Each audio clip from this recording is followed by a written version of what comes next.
How can sequential and global learners help themselves? So, if you are a sequential learner, you have to build your learning plan to slowly progress the difficulty and the level of what you're learning. So, for example, this will help you build a strong foundation, right? So, you want to go from a 101 course, then a 102 course, then a 103 course, and don't jump around.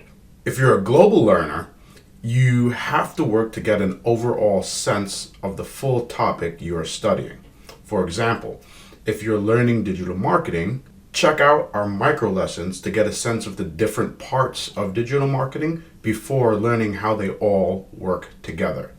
Try to relate the subject to things that you already know. For example, if you are a good cook, you know that a recipe has multiple ingredients needed in a particular order to produce the best results.